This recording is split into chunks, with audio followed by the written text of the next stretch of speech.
بسم الله والحمد لله والصلاة والسلام على رسول الله وعلى آله وصحبه ومن والاه. رب اشرح لي صدري ويسر لي أمري واحلل عقدة من لساني يفقهوا قولي. Mes chers frères, mes chères sœurs, aujourd'hui avec l'aide d'Allah Tabarak wa Ta'ala, notre thème est la fraternité. La fraternité. Malheureusement, ce mot est devenu un mot qui est vide de sens dans la vie de beaucoup de nos frères et beaucoup de nos sœurs. On veut une époque de division où malheureusement il y a énormément de rancune, de haine, de calomnie, de médisance, de provocation, d'absence de conseil, d'absence de miséricorde et d'amour en Allah Tabarak wa Ta'ala. Les cœurs de certains ont durci envers leurs frères et sœurs. Et il est grand temps de changer tout cela et se conformer réellement comme il le faut au Coran et à la Sunna du prophète alayhi salatu wassalam. Tout d'abord, je tiens à vous rappeler une chose qui est l'importance de se rencontrer. Le musulman a besoin de voir ses frères en Allah. De même que nos sœurs ont besoin de se voir entre elles, car le fait de se rencontrer pour Allah renforce la foi. Quand on rencontre nos frères en Allah, tabarak wa ta'ala, on se sent bien. On se rappelle mutuellement notre Seigneur Azza wa Jal. Dans nos rencontres, on se conseille, on se fait beaucoup de rappels. Et avec ces rappels et avec ces rencontres avec nos frères, avec nos sœurs, nos soucis diminuent. Et on retrouve de l'énergie. Pourquoi ? Parce que justement, j'ai entendu une belle parole, un verset qui m'a donné plus de force, un hadith du prophète alayhi salatu wassalam, une parole sage. Allah tabarak wa ta'ala il nous dit dans le Coran: وَالْمُؤْمِنُونَ وَالْمُؤْمِنَاتِ بَعْضُهُمْ أَوْلِيَاءُ بَعْضٍ يَأْمُرُونَ بِالْمَعْرُوفِ وَيَنْهَوْنَ عَنِ الْمُنكَرِ وَيُقِيمُونَ الصَّلَاةَ وَيُؤْتُونَ الزَّكَاةَ وَيُطِيعُونَ اللَّهَ وَرَسُولَهُ أُولَئِكَ سَيَرْحَمُهُمُ اللَّهُ إِنَّ اللَّهَ عَزِيزٌ حَكِيمٌ. Les croyants et les croyantes sont les alliés les uns des autres. Vous entendez ? Les croyants et les croyantes sont alliés les uns des autres. Ils commandent le convenable. Ça, c'est les croyants. Ils appellent au bien, au convenable. Interdisent le blâmable, accomplissent la salat, acquittent la zakat et obéissent à Allah et à son messager. Voilà ceux auxquels Allah fera miséricorde. Et on a tous besoin de la rahma d'Allah Azza wa Jal. Voilà ceux auxquels Allah fera miséricorde, car Allah est puissant et sage. Le fait de se rencontrer est très important. Cela permet de souder les liens entre nous. Plus on se voit, plus on s'aime. Il est important de se rappeler les bienfaits d'Allah qui sont indénombrables. Sachez qu'Allah tabarak wa ta'ala, il nous a comblés de bienfaits apparents et cachés. Suivez bien s'il vous plaît. Sachez qu'Allah ta'ala nous a comblés de bienfaits apparents et cachés. Allah ta'ala il dit: Alam taraw anna Allah sakhkhara lakum ma fi as-samawati wa ma fi al-ard wa asbagha alaykum ni'amahu zahiratan wa batina. Ne voyez-vous pas qu'Allah vous a assujetti ce qui est dans les cieux et sur la terre, et il vous a comblé de ses bienfaits apparents et cachés. Et parmi les grands bienfaits d'Allah tabarak wa ta'ala, il y a la fraternité en Allah. Al-ukhuwa fillah. L'islam, c'est une religion qui est magnifique. Et l'islam, c'est pas la religion des Arabes. C'est une religion universelle. C'est une religion qui a réuni les gens de toutes contrées. Allah tabarak wa ta'ala a rappelé au prophète alayhi salatu wassalam le bienfait de la fraternité. Dans le Coran, Allah ta'ala il dit: هو الذي أيدك بنصره وبالمؤمنين وألف بين قلوبهم. C'est lui qui t'a soutenu par son secours ainsi que par l'assistance des croyants. Il a uni leur cœur par la foi. C'est Allah tabarak wa ta'ala qui a uni nos cœurs par quoi ? Par la foi. Et dans le verset qui suit de la même sourate, sourate Al-Anfal, لو أنفقت ما في الأرض جميعا ما ألفت بين قلوبهم ولكن الله ألف بينهم إنه عزيز حكيم. Si tu avais dépensé tout ce qui est sur terre, tu n'aurais pas pu unir leur cœur. Mais c'est Allah qui les a unis, car il est puissant et sage. C'est Allah tabarak wa ta'ala qui a uni nos cœurs par ce din. C'est un immense bienfait de la part d'Allah tabarak wa ta'ala. Lorsque la fraternité règne entre nous, les cœurs se réunissent, s'unissent, les disputes disparaissent et la communauté retrouve sa force. L'islam nous a enseigné comment vivre ensemble. hein, entre musulmans et également avec les non-musulmans. L'islam a fait que l'arabe se rapproche du perse, que le byzantin se rapproche du turc, que l'abyssin se rapproche de l'indien, que les muhajirines se rapprochent des ansar. Abu Bakr radiallahu anhu, il était Qurashi. Saad ibn al-Rabi', il était ansari, c'est-à-dire il faisait partie des musulmans de Médine. Suhaib, on l'appelle Suhaib al-Rumi, n'est-ce pas? Il était byzantin. Bilal al-Habashi, Bilal l'Éthiopien, n'est-ce pas? Salman al-Farisi, le perse. Ce qui a uni les compagnons, c'est la ilaha illallah. L'islam a fait que le blanc et le noir ont eu de la valeur. Le pauvre et le riche ont eu de la valeur. L'islam a fait que Bilal radiallahu anhu, qui était rabaissé aux yeux de certains, a été élevé en rang. A été élevé en rang. Par quoi? Par le dîn. Le nationalisme a été aboli avec la venue de l'islam. Depuis l'islam, il n'y a pas de différence entre un arabe et un non-arabe, entre un riche et un pauvre, si ce n'est par la piété. Allah Ta'ala, il dit Ya ayyuhan nas, inna khalaqnakum min dhakarin wa untha wa ja'alnakum shu'uban wa qaba'ila lita'arafu inna akramakum 'inda Allahi atqakum inna Allaha 'alimun khabir. Ô homme, nous vous avons créé d'un mâle et d'une femelle et nous avons fait de vous des nations et des tribus. Ça c'est dans la sourate 49 verset 13. Et nous avons fait de vous des nations et des tribus pour que vous vous entreconnaissiez. Allah subhanahu wa ta'ala, il ne nous a pas créés pour qu'on soit divisés, pour qu'on soit ennemis les uns des autres, pour qu'on se fasse la guerre. La base de la relation des humains est la paix et l'entente et le rapprochement des cœurs et le fait qu'on s'entreconnaisse. Allah il nous dit, le plus noble d'entre vous auprès d'Allah est le plus pieux. Le meilleur d'entre nous, c'est pas le riche, c'est pas le pauvre, c'est pas le blanc, c'est pas le noir, c'est pas l'américain, c'est pas l'africain, c'est pas l'asiatique. Non, le meilleur d'entre nous, c'est celui qui a la meilleure relation avec Allah. Wallahi al-Azim, la religion, elle est magnifique et sublime. Regardez dans la mosquée là, Tabarak ar-Rahman, je vois plein d'origines devant moi, n'est-ce pas? Tu es de quelle origine, Akhi? Sénégalais, et toi? Algérien, et toi? Pakistanais, et toi? Algérien, et toi? Marocain, et lui là? Togo, et toi? Île Maurice, Allahu Akbar. Subhanallah, c'est pas magnifique franchement? Et ils sont tous, subhanallah, en rang dans la mosquée pour le même objectif, adorer Allah et le satisfaire. C'est magnifique. Et moi je vous le dis du plus profond de mon cœur, Wallahi, je vous aime tous pour Allah.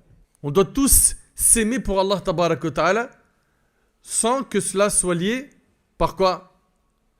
Par un intérêt. Ou je t'aime parce que tu es de la même origine que moi. Non. Moi si je t'aime c'est parce que cet amour-là il est pour Allah. Moi si je t'aime c'est parce que cet amour il est pour Allah Azza wa Jal.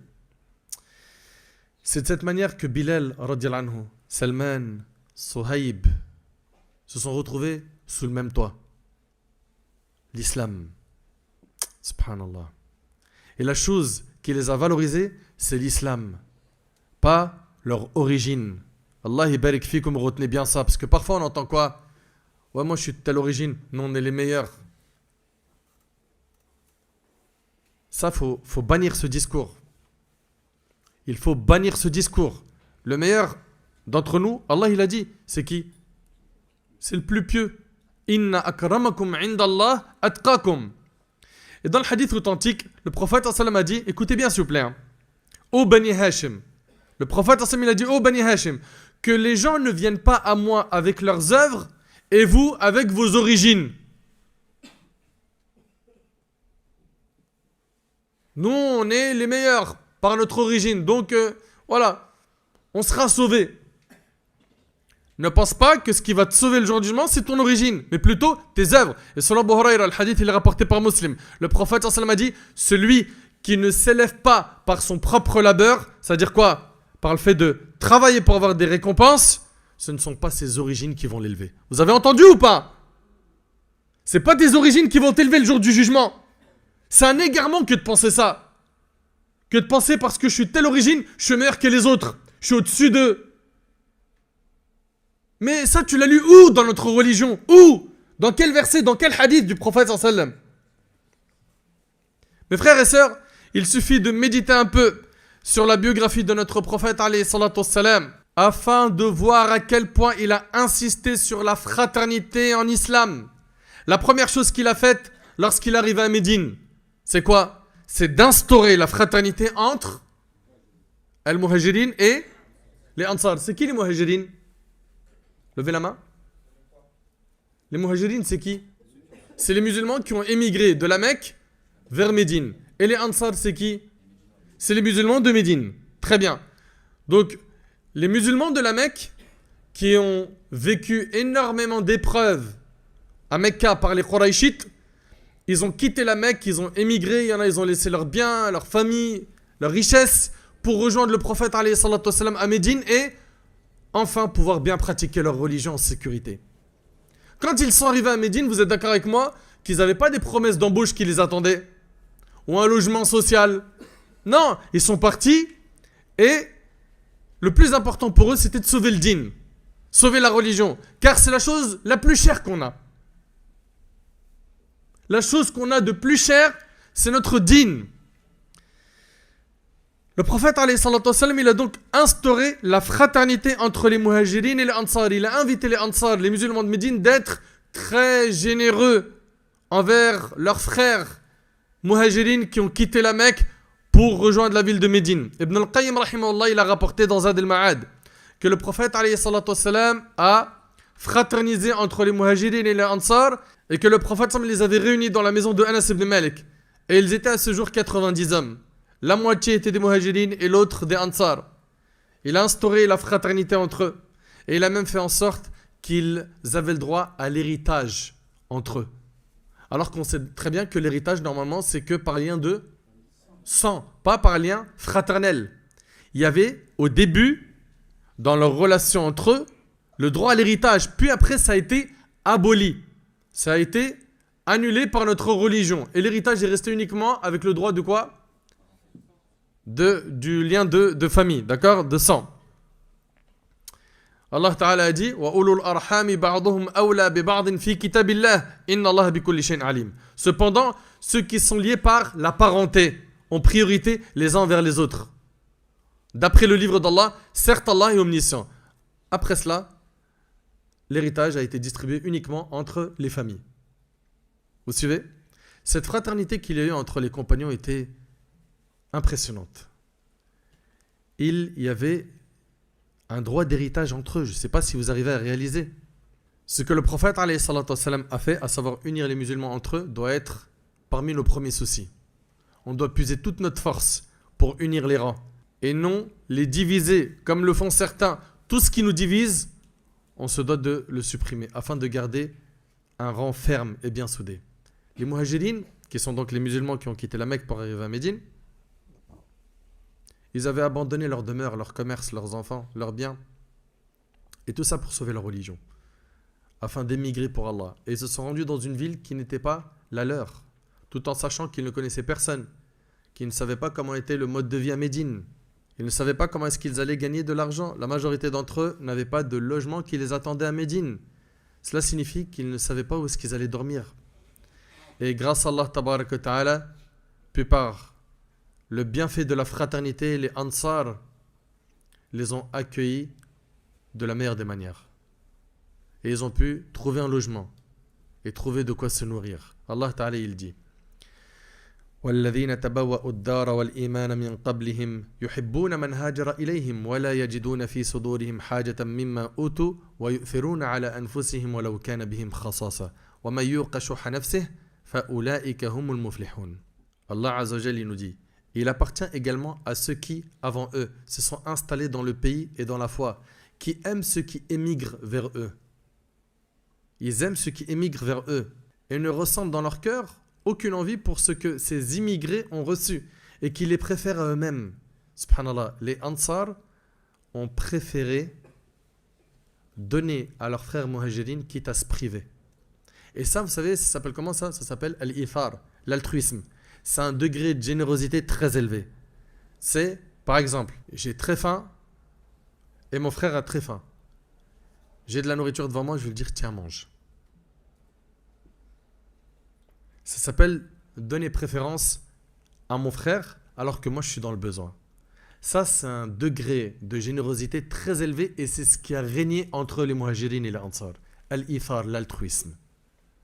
T'imagines, t'as un verre d'eau, t'as hyper soif et ton frère à côté, il a très soif et tu lui dis tiens, prends, bois. Il faut avoir un degré de foi très élevé pour faire ça. Les compagnons, ils étaient comme ça. Ils donnaient préférence à leurs frères, même s'il y avait pénurie chez eux. Allah, il dit, quiconque se prémunit contre sa propre avarice, ceux-là sont ceux qui réussissent. Bukhari, rahimahullah, il rapporte d'après Anas, radiallahu anhu, qu'après l'arrivée à Médine, le prophète sallam instaura la fraternité entre Abdurrahman ibn Auf et Saad ibn Rabi'a. Saad ibn Rabi'a, c'est un Médinois, d'accord, un musulman de Médine, un Ansari. Et Abdurrahman ibn Auf, il est lui de la Mecque. D'accord? C'est un muhajiri. Très bien. Qu'est-ce qui s'est passé? Le second dit au premier, donc Saad ibn Rabi'a a dit à Abdurrahman ibn Auf, je suis le plus riche des Ansar. Prends la moitié de mes biens. Imagine-toi, tu arrives dans une ville où toi, tu es à sec, et il y a quelqu'un qui te dit, je suis le plus riche de la ville, prends la moitié de ma richesse. Ah mais t'es bien. La moitié de la richesse d'une personne parmi les plus riches, mais t'es au top. C'est bon, je vais pouvoir même lancer des business, des commerces comme ça, les sous ils tournent. Et il lui a dit, et j'ai 2 femmes, observe-les et dis-moi celle qui te plaît le plus pour que je puisse la divorcer. Et une fois sa période de viduité terminée, tu te maries avec elle. C'est-à-dire qu'il lui dit non seulement la moitié de mes biens, mais regarde celle de mes épouses qui te plaît, je la divorce et tu te maries avec elle. Est-ce que Abdurrahman ibn Auf, il lui a dit ah franchement, vraiment, c'est très gentil, la moitié de la richesse, je la récupère quand? Et pour les femmes, je peux les voir maintenant ou t'as une horaire particulière? Non. Donc d'un côté, on avait une générosité exemplaire et de l'autre côté, et ça c'est une grande leçon, Allah yahfadkum, s'il vous plaît, retenez-la, c'est ne tendez pas la main. Même si vous êtes dans le besoin, vous allez travailler avec la sueur de votre front. Même si vous êtes en galère, débrouillez-vous. Tendez jamais la main. Soyez des hommes. Soyez des hommes. Il y a des gens malheureusement qui vivent sur les dépenses des autres. C'est vrai ou pas? Il ne s'assume pas. Il ne fait aucun effort. Et il fait que de tendre la main à droite et à gauche. Abdurrahman ibn Auf, ce compagnon, lui a dit qu'Allah bénisse ta famille et tes biens. Il a dit où se trouve le marché? Montre-moi il est où le marché. Il est parti, il a travaillé dans le marché, il a commercé et il est devenu lui-même un des plus riches des compagnons. C'est comme ça qu'ils étaient les compagnons. Ok? Parfois, on a des frères qui travaillent et qui va quand même demander de l'argent à son père. Inna lillahi wa inna ilayhi raji'un. Jusqu'à quand tu es une charge? À quel moment tu le soutiens tes parents? Eux qui ont sacrifié beaucoup quand tu étais jeune. Ils ont dépensé sans compter, ils se sont privés pour toi. Et toi tu restes une charge financière? Ou bien il a 25 ans, il a 30 ans, il vit chez ses parents, il ne travaille pas et il continue à prendre les dépenses de ses parents. Mais t'es sérieux? T'es vraiment sérieux? À quel moment tu te prends en main? As-tu oublié que le prophète il a dit la main qui donne est meilleure que la main qui reçoit? Al-yadul ulya khayr min al-yad as-sufla. La main qui donne est meilleure que la main qui reçoit. C'était donc cette fraternité qui régnait entre les compagnons radiyallahu anhum. Et tout cela était l'éducation de notre bien-aimé alayhi salatu wassalam. Les compagnons ont compris la parole d'Allah tabarak wa ta'ala dans Sourate al-Hujurat, innamal mu'minuna ikhwa. Les croyants ne sont que des frères. Nous sommes que des frères. D'ailleurs, nos liens fraternels par le din sont des fois plus forts qu'avec certains membres de notre famille. C'est vrai ou pas? Tes frères en Allah, généralement ils te rappellent Allah, l'au-delà, le fait de bien œuvrer. Et parfois, tes frères de sang ou les membres de ta famille, parfois, eux, ils te rappellent que ce bas monde. C'est pour ça que il arrive des fois que nos liens fraternels par le biais du din soient plus forts